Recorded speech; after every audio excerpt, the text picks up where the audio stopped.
busy metropolitan city.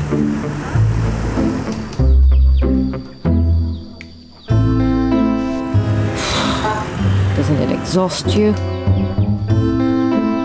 Maybe it's time to get out of the drift and find peace somewhere.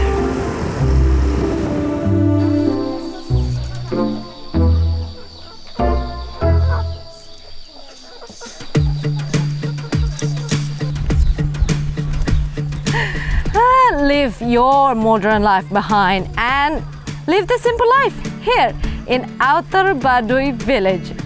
Come see the beauty only on See Indonesia.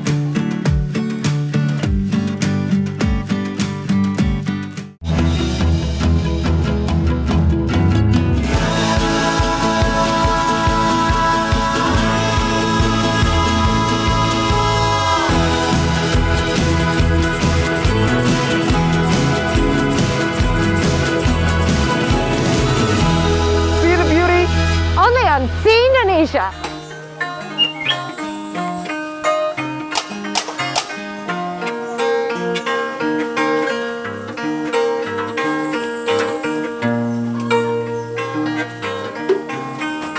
Astonishing as it may seem, but just 120 kilometers away from the bustling metropolis of Jakarta lives an ancient tribe who eschew the modern world entirely. They are the Amish of Indonesia and are known as the Baduy. They live in the villages in the Lewi Damar sub-district Lebak Regency.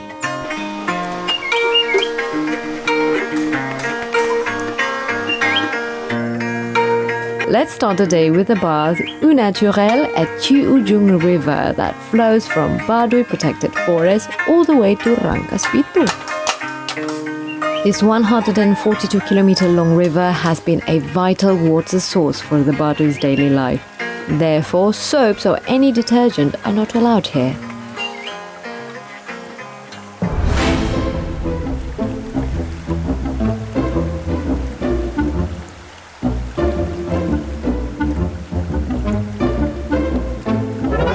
Baduy people are well known for their wisdom of nature.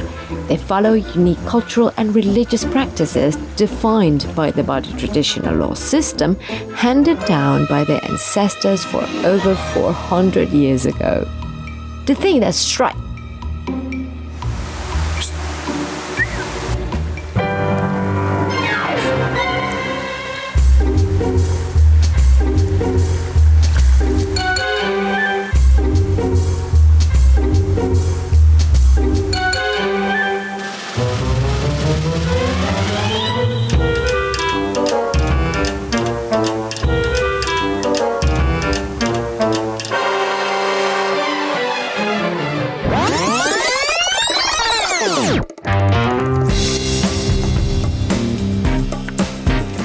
I'm sorry about that.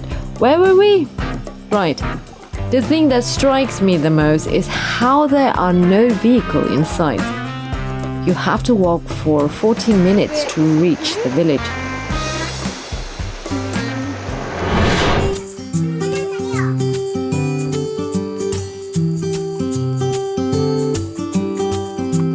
You want to take a detox from social media? Baduy village is the perfect place. There's no reception or electricity here. As if time really does stand still. It's only here and now. The future and the past and the outside world have simply ceased to exist.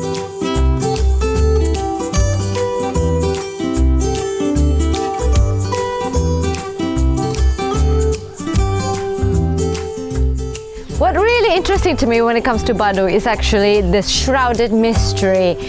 Nobody really knows how long they have existed or where they came from. So I want to know more about this village, and to do that, I'm gonna meet my host dad. I also sleep in his house. Punten, Pak Sarpin. Ya. Jadi, ayo Pak.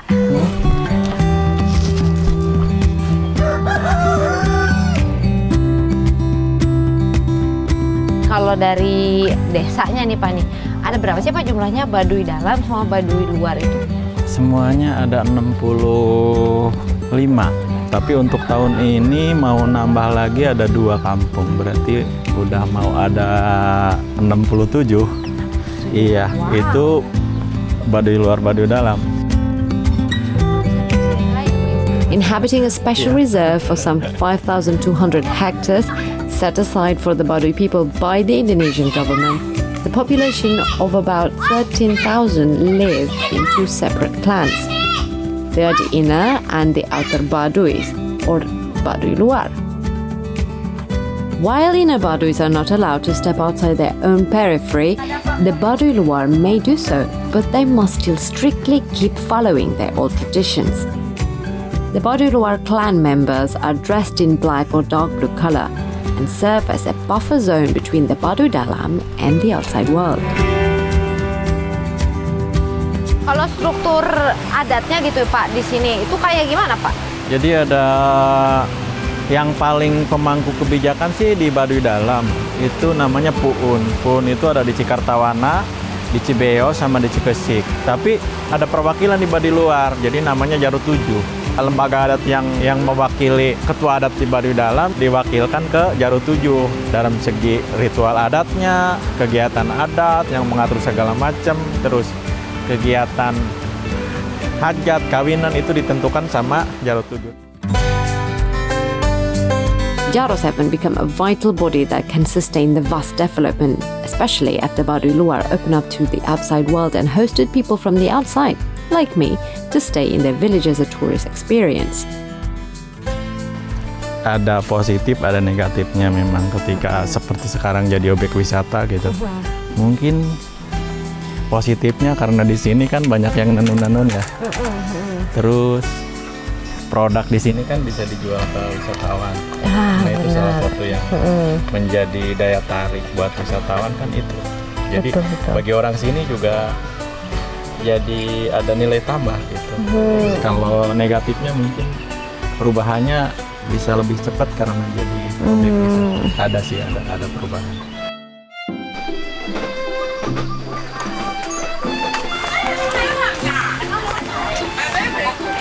Here, people speak Sundanese, as the Baduy people share the same history with the Sundanese people.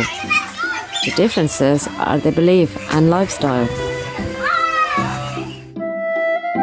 The religion of the Baduy is known as Sunda Wiwitan, an ancestral teaching that is rooted in worship and honoring spirits of natural forces or animism.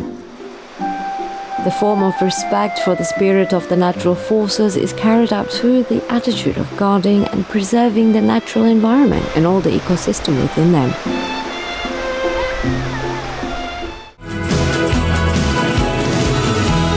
See the beauty only on See Indonesia.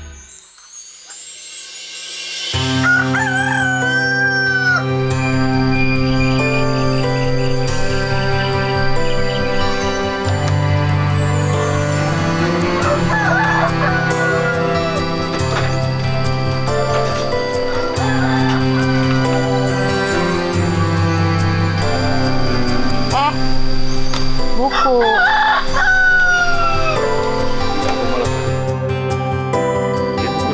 Nuhun. Book is the window of the world. However, illiteracy is quite common for Baduy people. And it's not without reason, though, that they kind of forbid education, I must say. But it has something to do with keeping a tradition alive.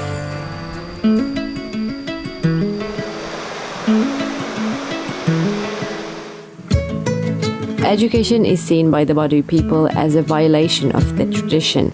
Hence, their custom, religious belief systems, and ancestral folk tales are preserved in a form of oral tradition.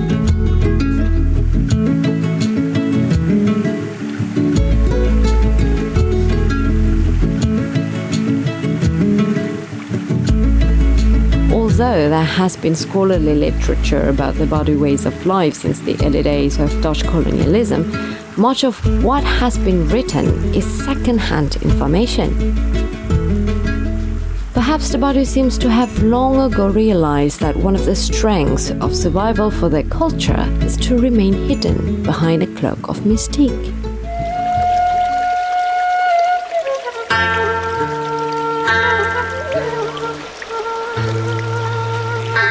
But wait, I heard something. Out of curiosity, I follow these two gentlemen back to their village named Gajeboh, around 30-minute walk from the river of where I am.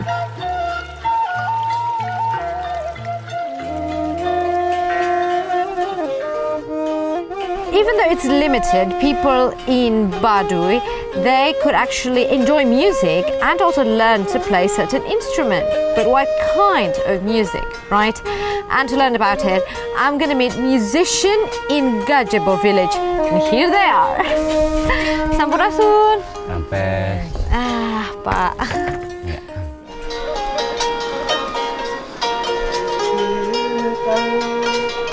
Meet Mr. Ijom and Jone. The duo are the remaining musician in the village. At a glance, their instruments look very similar to Sundanese traditional kacapi and flute. But they use more natural elements in their instruments and are somewhat simple. The flute is longer in size. This is the defining quality that makes Baduy Sundanese music different.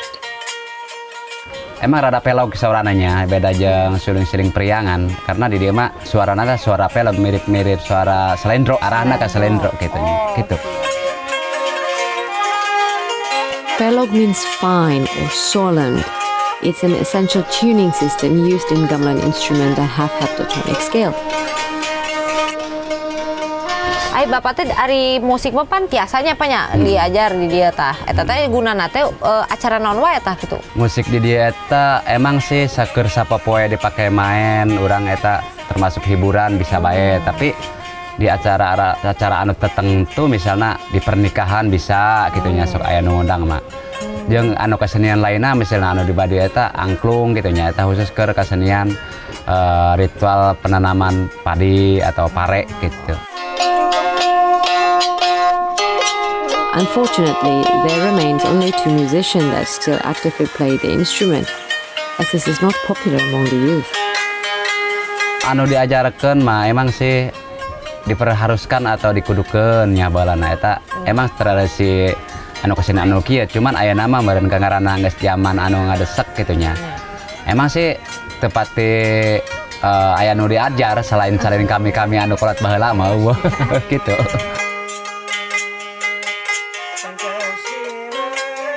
Abdi pribadi mah sabisa mungkin atau sabisa-bisana gitu kami eta bertahankeun gitunya. Emang hayang gitu ngajarkeun supaya aya generasi kapihareupeunana keur barudak gitunya. Cuman anca-anca bae gitunya gitu. Pelan tapi mungkin bisa menang gitu.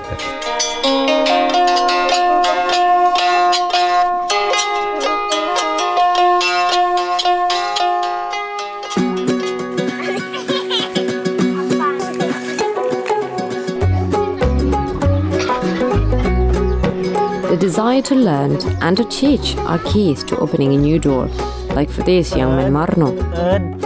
He wishes to slowly eradicate illiteracy among the youths. Therefore, he actively teaches the Baduy children at the Baduy Membaca Club.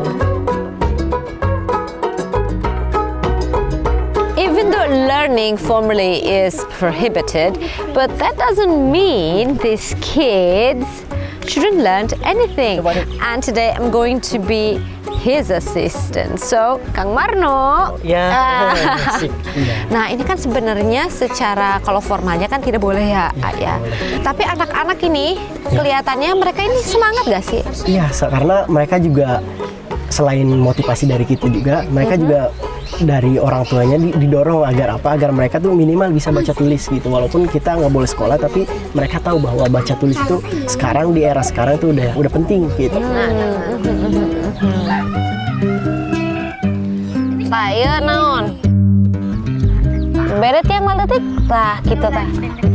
Ngarana sesarite karanan. These cute children are around 5 to 10 years old, and today they're learning the alphabet. Since they can't speak Indonesian, Marno uses Sundanese language and spelling. Sok, lanjut. Kehandapna eta ya o, o. Nangtung heula, nangtung, yang Motivasi pribadinya sendiri Akang ini kenapa? Kok mau? Padahal kan ini juga aktivitasnya agak ilegal. ya karena gini, saya ngerasa bahwa diri saya itu butuh gitu. Saya ketika menginjak usia remaja, saya itu butuh bisa baca tulis. Jadi ketika saya merasakan saya butuh baca tulis, saya rasa teman-teman saya yang di bawah juga merasakan yang sama gitu. Makanya dengan kemampuan saya yang seadanya, Kak, saya berusaha gabung di komunitas Baduy Membaca untuk menjadi tutor di sini. Minimal saya bisa mengajarkan baca tulis ke mereka gitu. Iya. Education is still something far-fetched for Baduy people. The dogmatic notion see it as a threat. But for Marno, it only means keeping the balance of responsibility. Perubahan itu tidak bisa dibendung ya. Iya. Nah, tapi kan kamu sebagai anak muda Baduy juga dong, kamu juga pasti ingin melestarikan sesuatu yang ada di sini, mempertahankan sesuatu. Nah, kompleksitas itu kamu uraikannya gimana itu? Saya juga tidak pernah melupakan apa yang seharusnya dipelajari oleh anak muda suku Baduy. Jadi kayak saya biasanya ngumpulin teman-teman ini sore atau malam. Kenapa? Karena pagi sampai siang sampai sore mereka itu ikut sama orang tuanya berladang gitu. Itu di handap nata. Kumaha Andi nulis nata? Pinter Andi. Sok ayeuna. Their rules and tradition exist as a teaching, communally shared information which prepares the children to become part of the community. And literacy can prepare them to be a part of larger society.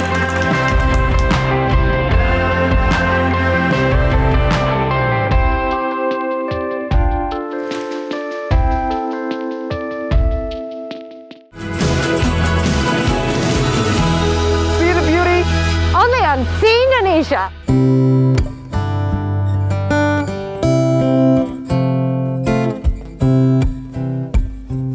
I've been peeling the Baduy culture little by little.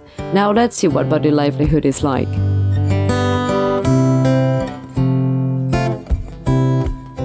For hundreds of years, the main livelihood of Baduy people are hill rice farming. They store their rice in the rice barn called leit. Leit is an essential part of Sundanese agricultural tradition, especially during the annual Serentahun harvest ceremony. In Sundanese tradition, leit symbolizes sustenance.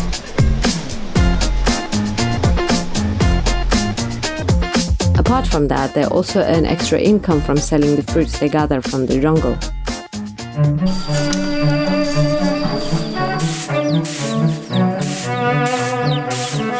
This is June, which means the harvest season is over and villagers now are busy preparing for the party, just like here in Cicempaka village.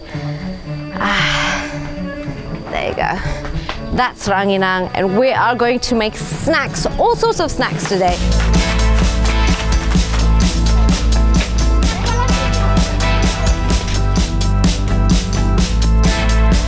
We are preparing for an upcoming wedding party.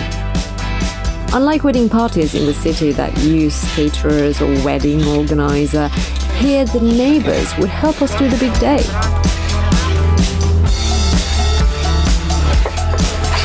I'm making wajit right now, and as you can see, this is a sweet dish made out of a sticky rice mixed with some palm sugar and also shredded coconut. So the taste is going to be sweet, but then it's a little bit savory. It's going to taste good. And I'm crying right now over the smoke, as always.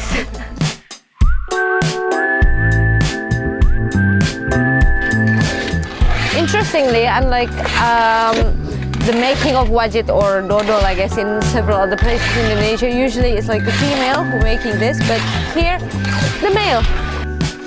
It's because the task is considered a hard labor. When the wajit is mixed and cooked, it gets heavier, so it requires great strength to toss and turn them.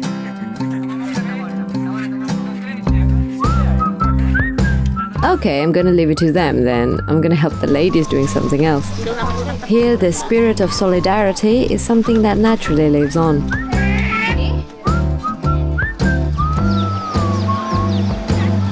Most of the villagers are related to one another because they are not allowed to marry people outside of their tribe.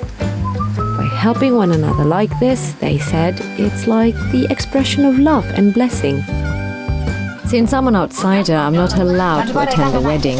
This is the thing that I can do to wish the happy couple a love that would grow and last forever. God, I love weddings.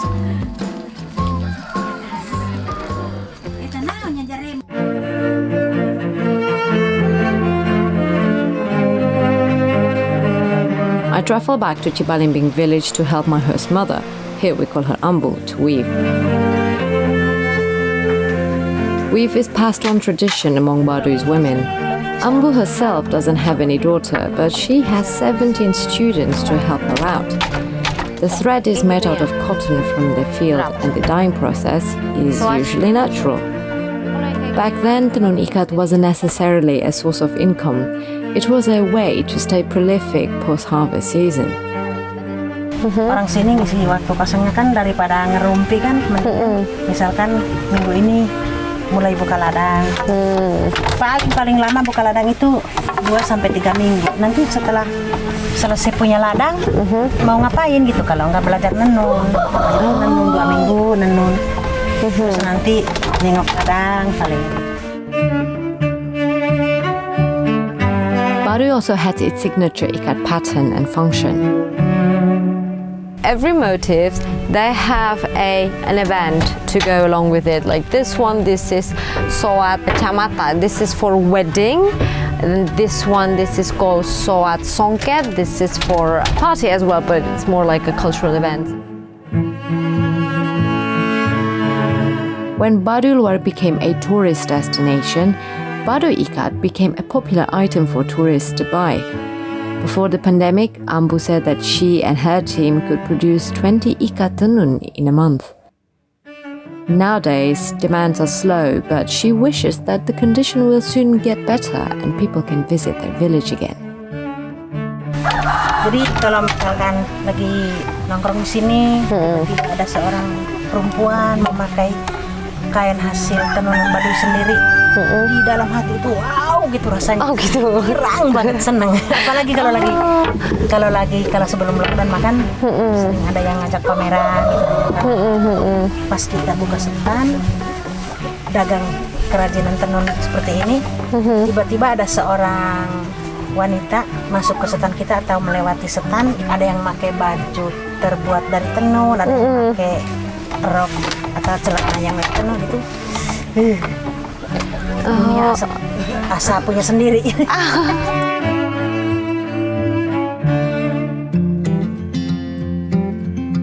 Today, the growing Baduy population and increased contact with the outside world have led to the development of a more market village economy, which depends on cash crops and sales of handicrafts. Complete your Outer Baduy journey by coming down to Kanekes village and check out the gift shop. Mulai dagang ya. Because by buying from the local people, it means that you're also supporting the local economy.